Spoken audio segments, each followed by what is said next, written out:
또 창세기입니다. 창세기 18장 9절에서 15절까지.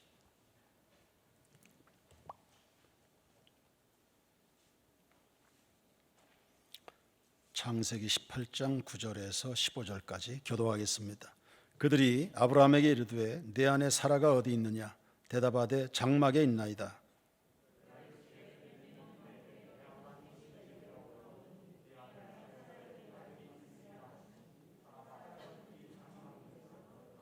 아브라함과 사라는 나이가 많아 늙었고 사라에게는 여성의 생리가 끊어졌는지라.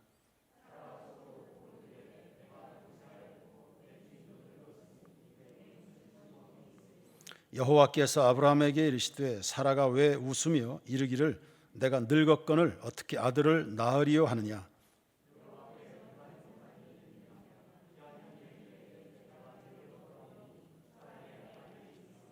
사라가 두려워서 부인하여 이르되 내가 웃지 아니하였나이다. 이르시되 아니라 내가 웃었느니라. 아멘. 사도신경은 전능하사 천지를 만드신 하나님 아버지를 내가 믿사오며로 시작합니다. 우리는 그 전능하신 하나님을 믿습니다. 그 전능하심으로 하늘과 땅을 펴셨지요. 그 전능하심으로 예수를 죽은 자 가운데서 불러내사 잠자는 자들의 첫 열매를 삼으셨습니다. 그 전능하심으로 나도 변화가 된 겁니다. 우리가 다 해봤지만 사람 하나 전도하는 것이 어디 그리 쉽습니까? 예루살렘에선 하루에 3,000명이 회심했습니다. 전능하신 하나님의 일입니다. 선배 목사님 중에 지금 파라과이에 가 있는 선교사님이 있는데 청년 때 예수 안 믿을 때 기독교가 너무 싫었습니다. 성경을 연구해서 성경의 비진실성, 비합리성, 비이성적인 것들 이런 건 낱낱이 파헤쳐서 대한민국에 예수 믿는 사람 하나도 없도록, 대한민국에 교회가 하나도 없는 나라, 우리나라 살기 좋은 나라, 이런 나라를 꿈꾸면서 성경을 디립한 겁니다. 그런데 본인이 거꾸로졌습니다. 목사가 되고 선교사가 되고 하나님이 하시는 거죠. 우리는 이 하나님을 믿습니다. 우리가 알고 있는 하나님도 바로 그 하나님이에요. 그러나 우리가 실제로 입술로는 고백하지만 생활에서는 하나님을 못 믿는 듯 그렇게 행동할 때가 솔직히 있지 않습니까? 본문에 살아도 그래요. 20여 년을 주님의 약속과 계획을 들으면서 살아왔는데 지금 본문에서 하나님 말씀하시는데 속으로 웃고 있습니다. 이유는 간단합니다. 왜 이런 모습이, 이율배반적 모습이 나타날까? 입장 정리가 옳게 안 돼 있는 겁니다. 아브라함과 사라는 아들이 절실했습니다. 여러분은 오늘 뭐가 절실합니까? 그 절실한 것을 아신 하나님이 아들을 주시겠다고 먼저 찾아오신 겁니다. 그리고 아들을 주실 뿐만 아니라 그 아들을 통해서 수많은 후손을 만들 거다. 그것이 내 계획이다. 그리고 그 민족이 거할 수 있는 기업, 땅도 줄 거다. 여러분, 우리가 믿는 하나님 어떤 분이십니까? 하나님은 우리의 절실한 필요 아시지요? 아실 뿐만 아니라 그 필요를 채워주시는데 넘치게 풍성하게 채워주시는 분이신 줄로 믿습니다. 전능하니까 그렇게 할 수 있는 거예요. 전능하시니까 그렇게 할 수 있는 겁니다. 이제 오랜 시간이 흘렀습니다. 드디어 때가 됐습니다. 아브라함이 100살이 가까웠던 어느 날 하나님의 사자가 방문을 했습니다. 내년 이맘때에 너에게 아들이 있을 거다. 그러는데 사라가 듣고는 생각하기를 우리 부부가 늙었다. 내가 생리가 끊어진 지가 오래됐는데 어떻게 아들을 낳으리요? 나는 이미 모든 즐거움이 사라졌어. 난 아무 소망 없어. 이렇게 단정을 해버린 겁니다. 그걸 들으신 하나님이 마음이 불편하셨죠. 여러분의 절실한 필요도 먼저 알고 계신 분이시지만, 여러분이 입 밖으로 내는 소리도 듣고 계시지만, 여러분이 속에 무슨 생각을 하고 있는지 다 알고 계시는 하나님이시죠. 우리 속에 말로는 믿음을 이야기하는데 속으로는 웃고 있는, 사라는 전능하신 하나님을 본 게 아니라 자신의 입장만 생각하는 겁니다. 아들을 주고 싶어 하시는, 저렇게 갖고 싶어 하는데 주고 싶어 하신 하나님의 입장, 그리고 그를 통해서 하나님이 위대한 계획을 갖고 계시는 그 하나님의 그 마음, 그 생각, 그 입장은 생각하지 않고 우리가 늙었다는 생각만 하는 겁니다.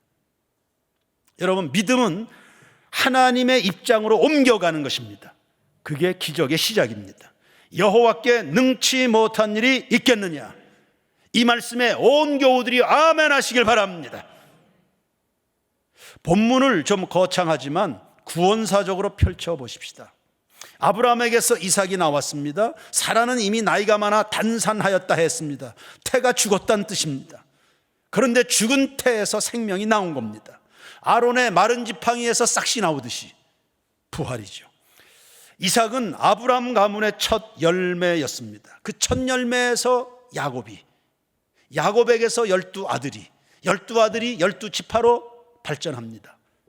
그리고 이 12지파가 큰 민족으로 번성하게 됐습니다. 사람의 입장으로 볼 때 꿈도 꿀 수 없는 일입니다. 모세는 수많은 시간이 지난 다음에 자신의 눈앞에 펼쳐져 있는 하나님이 하신 이 놀라운 열매들을 보면서 욕심을 더 가집니다. 그러니까 받은 자는 더 받아서 풍족하게 된다 하지 않습니까? 모세는 이미도 바다의 모래 같고 하늘의 별 같은 하나님의 기적 같은 열매들을 보면서 여기가 좋사오니 이만하면 됐습니다가 아니고요, 거기에서 욕심을 더 내서 현재보다 1000배나 더하기를 축복한 겁니다. 그러더니 다윗의 후손 가운데 예수 그리스도가 나셨죠. 그 예수가 우리를 위하여 고난받으시고 십자가에 죽으셨으나 3일 만에 부활하셨습니다. 예수는 부활의 첫 열매입니다. 부활을 목격한 무리들이 예루살렘과 온 유대와 사마리아와 땅끝까지 이르러 복음을 전하였는데, 그로 말미암아 전 세계에 하나님을 예비하는 무수한 아브라함의 영적 후손들이 이 땅에 출현하게 됐는 줄로 믿습니다. 사람의 힘으로 된 게 아니죠. 하나님이 하신 겁니다. 그러므로 구원의 출발 혹은 구원받는 믿음은 뭡니까? 여호와께 능치 못한 일이 있겠느냐, 이 말에 아멘하는 성도들이 되기를 축원합니다. 구원의 출발, 기적의 출발, 나는 부인하고 하나님을 인정하는 겁니다. 누구든지 나를 따라오려거든 자기를 부인하고 날마다 십자가를 지고 나를 따르라. 뭔 말입니까? 너는 부인하고 하나님은 인정해라, 이 말 아닙니까? 근데 인생을 거꾸로 사는 거예요. 하나님을 부정하고 자기를 인정하는 거예요. 급할수록 하나님을 인정해야 되는데, 절실할수록 하나님을 인정해야 되는데 급하고 아쉬울수록 자기에게로 돌아간다. 그러니 우리는 세례 요한처럼 선포해야 됩니다. 그는 흥하여야 되겠고 나는 쇠하여야 하리라. 베드로는 예수님을 3번이나 부정했습니다. 아닙니다. 저 양반이 아닙니다. 저 양반 아닙니다. 인류와야 유대 땅을 위하여 나를 위하여 아무것도 할 수 없는 분입니다. 3번이나 부인해버렸다.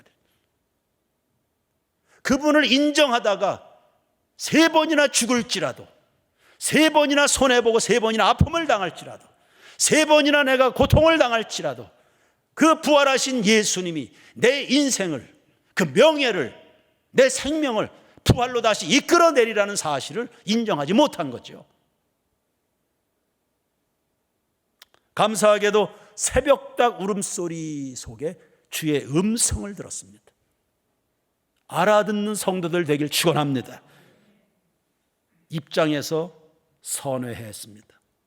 회개했습니다. 광명을 찾았습니다. 큰 은혜였습니다. 아브라함과 사라도 오늘 본문에선 연약하기 짝이 없었습니다. 그러나 이내 믿음을 회복했습니다.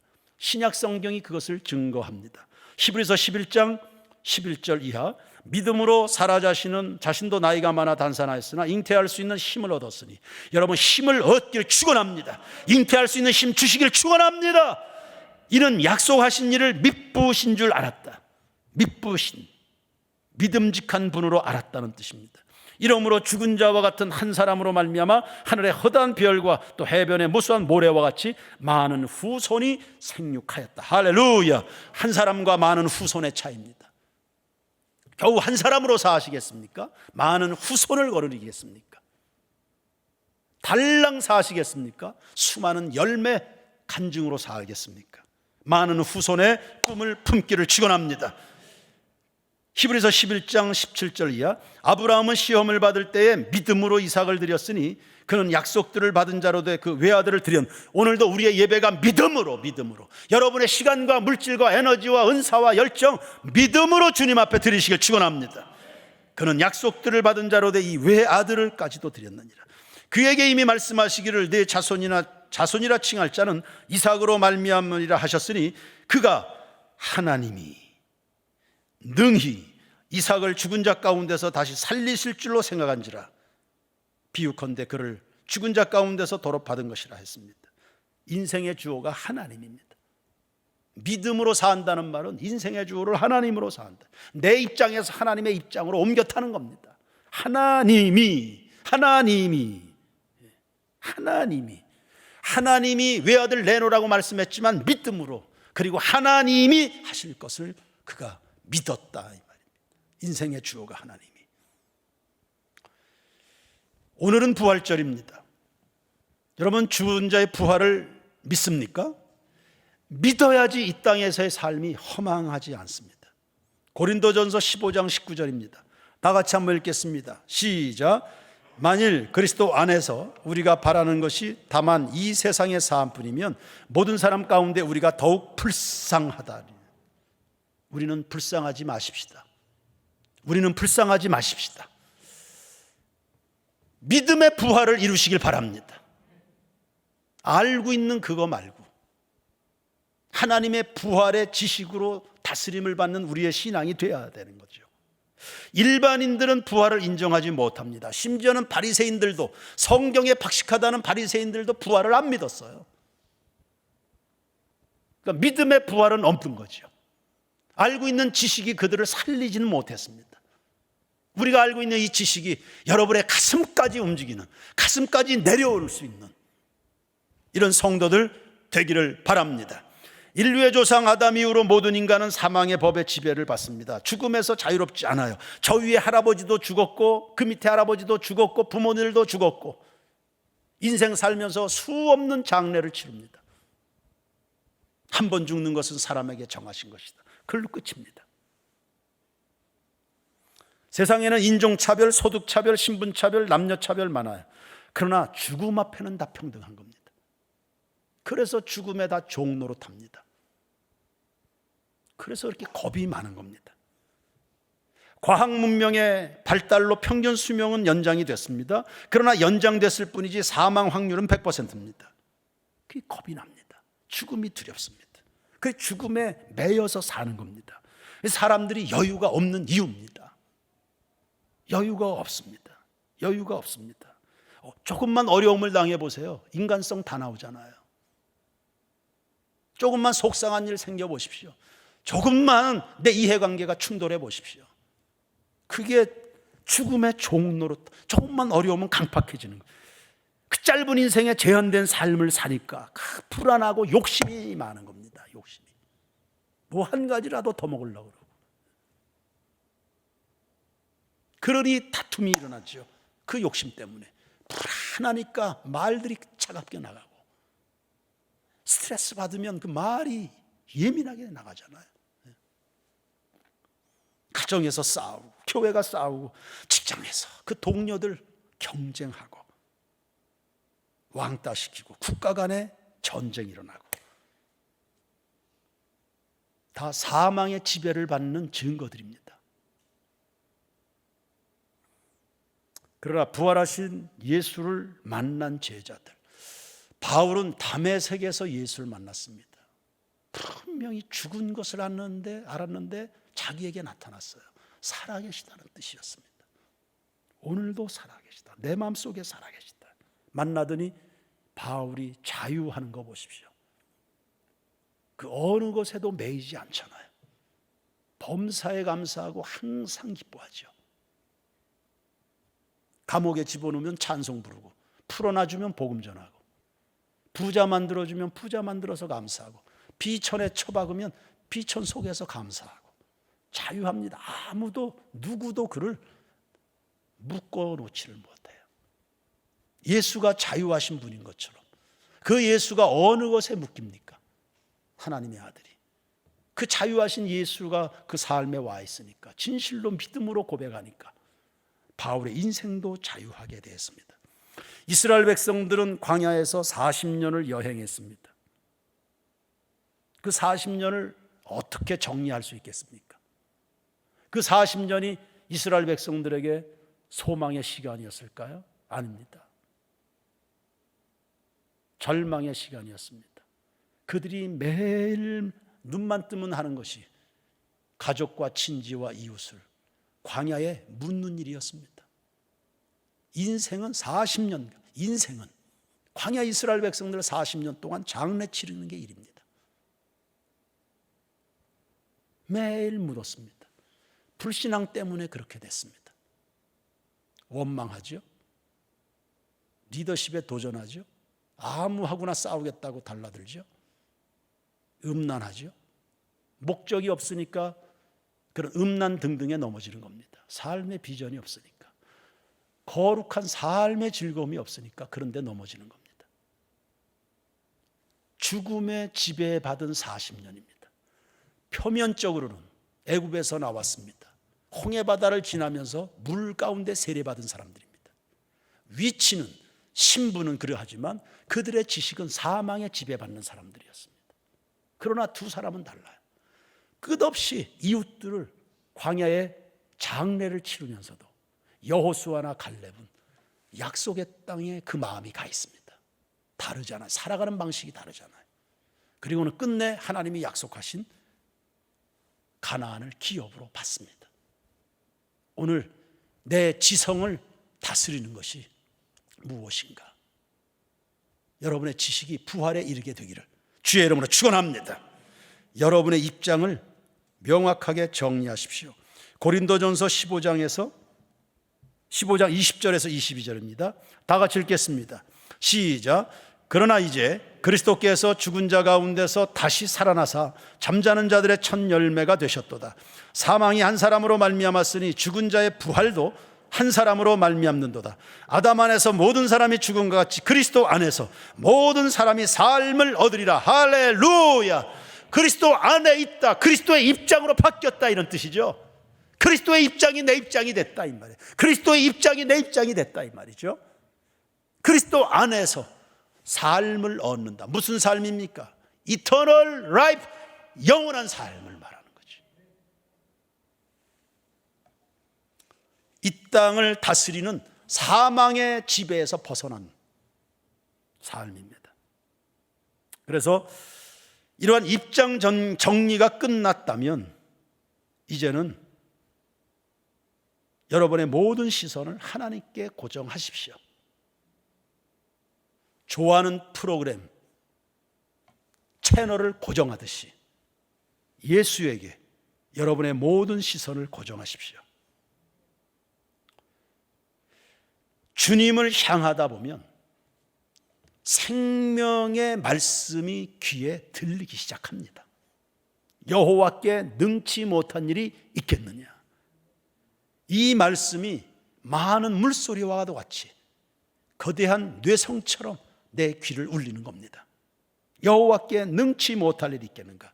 이 말씀은 초대장입니다. 오늘날 인생을 살면서 사람의 힘으로 해결할 수 없는 무거운 짐에 눌려서 허덕이는 사람들에게 오라는, 왜 나에게 오지 않느냐는 초대장이면서 책망하는 겁니다. 왜 오지 않느냐, 왜 오지 않느냐.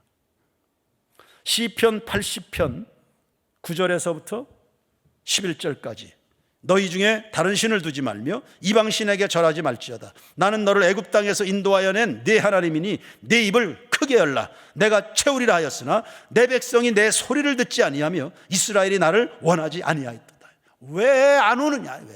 왜 나에게 오지 않느냐? 왜 나하고 상의하지 않는가? 주님에게 시선을 돌리기 전에 다 그냥 주저앉아 버리는 거죠. 무너지는 겁니다.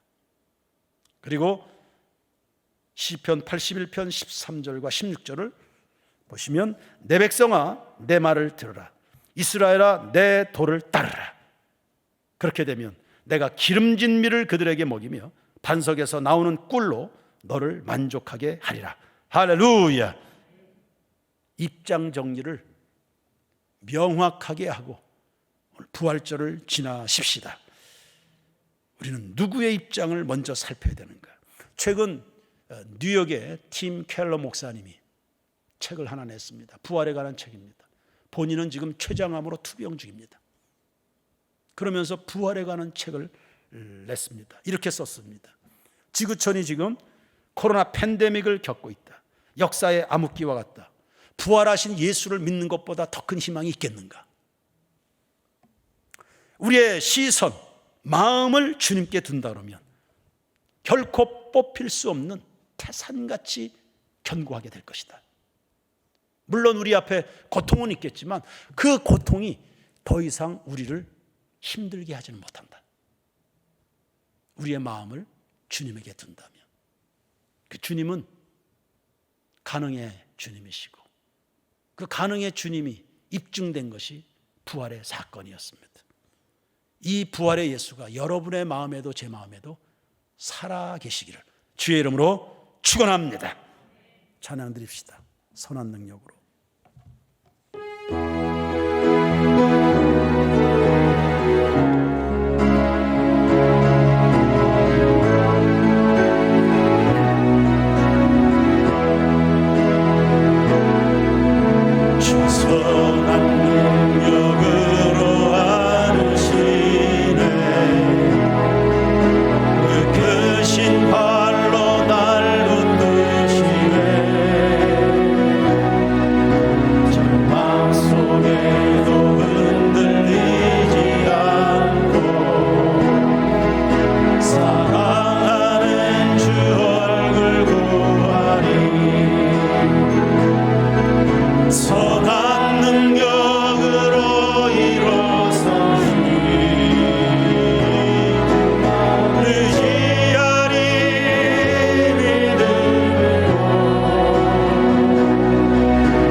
광야 같은 인생을 살면서 우리의 믿음을 장세 지내는 법은 없어야 됩니다.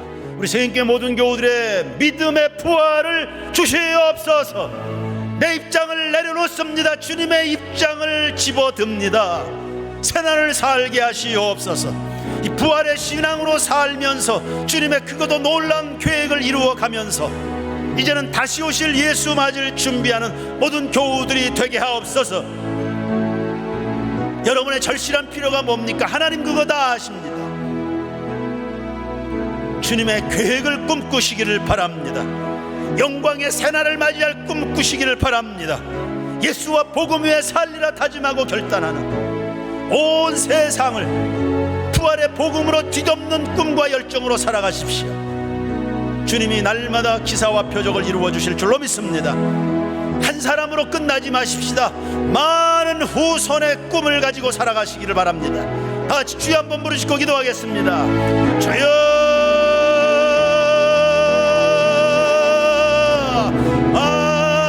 손의 꿈으로 살아갑니다. 아버지여, 아버지여, 믿음의 부활을 주시옵소서. 아버지여, 믿음의 부활을 주시옵소서. 우리의 지식에 갇혀있는, 인간적 지식에 갇혀있는 아버지여, 우리의 죽은 믿음, 아버지여, 이 땅에 광야 같은 인생 살면서 믿음을 장사 지내는 법은 없어야 됩니다. 믿음의 부활을 주시옵소서. 믿음의 부활을 주옵소서. 우리의 생각과 모든 지성이 아버지여 십자가에 못 박혀 죽고 부활의 주님의 지성으로 살아나고 아버지여 부활하신 예수의 새 생명으로 거듭나는 부활의 인생들을 살게 주시옵소서. 사망의 법에 지배받는 일이 없어야 됩니다. 부활의 예수, 부활과 생명과 성령의 법에 다스림 받는 모든 교우들의 인생이 되게 없어서 우리의 생각의 부활, 우리의 마음의 부활, 우리의 계획의 부활, 우리의 행함의 부활을 이루어 주시옵소서. 경쟁하는 일이 없어야 됩니다. 불안한 일은 없어야 됩니다. 두려움은 없어야 됩니다. 아버지여, 참 예수 안에서 자유하게 주시옵소서. 여호수아와 갈렙처럼 그 똑같은 사망의 광야를 지나면서도 그 생각과 마음과 꿈이 믿음이 저 약속의 땅에 가 있었던 여호수아 갈렙처럼 우리의 인생이 그렇게 살아가야 되겠습니다. 우리의 시선 예수님께 고정합니다. 하나님의 말씀에 고정합니다. 아버지여, 한몫하는 일이 없도록 우리의 가정도 다스리시옵소서. 우리의 부부관계도 다스리시옵소서. 우리의 교우들의 관계도 다스려 주옵시옵소서. 우리 새인교회 부활의 신앙으로 일어나게 하시옵소서. 아버지여, 우리 성도들의 산업마다, 가정마다, 직장생활마다 부활의 영광으로 뒤덮어 주시옵소서. 많은 후손을 거느리게 하옵소서. 우리 교회는 많은 교회를 일으켜 세우고 개척하게 하시고 성도들의 사업장은 또 다른 지점들을 재생산하게 하시고 성도들의 믿음은 또 다른 부활의 신자들을 재생산하도록 영혼 구원의 열매를 이루어 주시옵소서. 건강의 부활을 주시옵소서. 자녀들 결혼시켜 주시고 결혼한 가정들은 자녀 생산의 문을 열어주시옵소서. 여호와께 능치 못한 일이 있겠는가. 아버지여, 아버지여, 아버지여, 자녀들 번듯한 직장들 허락해 주시옵소서. 하나님 아버지, 믿음의 부활을 이루시옵소서. 죽은 믿음 일어나게 하시옵소서. 사망의 법의 지배를 받던 우리의 생각과 마음과 계획과 꿈 부활로 일어나게 하옵소서. 여호와께 능치 못할 일이 있겠는가. 한 사람에서 많은 후손을 거느리는 부활의 승리 인생을 살게 하옵소서. 새인교회는 또 다른 교회를 일으켜 세우게 하시고 성도들은 또 다른 부활의 신자들, 영혼 구원의 열매를 맺게 하시옵고 사업하는 성도들은 또 다른 지점들을 재생산하게 하시옵소서. 직장인들 경쟁하는 법이 없게 하시고 사랑하고 축복하며 여유 낙락하게 살게 하옵소서. 건강의 부활을 주시옵소서. 예수의 이름으로 명하노니 모든 질병 떠나갈지어다. 가정을 부활로, 부부간에, 부모 자식 간에, 교우들 간의 관계가 부활의 자유함으로 소통이 이루어지게 하시옵소서. 사망의 법에 얽매이는 법이 없게 하옵소서. 사망의 음침한 골짜기를 지날지라도 부활의 주님을 바라보며 푸른 초장 실만한 물가를 꿈꾸며 여호수아 갈렙처럼 전진하게 하시옵소서. 그래서 나를 향한, 우리 교회를 향한, 우리 민족을 향한, 한국 교회를 향한, 우리의 자녀들을 향한 하나님의 크고도 놀라운 계획을 보게 하옵소서. 우리 모두 약속의 땅에서 만나기를 원합니다. 이 위대한 인생 결코 광야에 장사 지내는 법이 없게 하옵소서. 예물 드린 손길 10,000가지로 복을 내려워 주셔서 경제력의 복을 내리워 주시옵소서. 예수님 이름으로 기도드립니다. 아멘.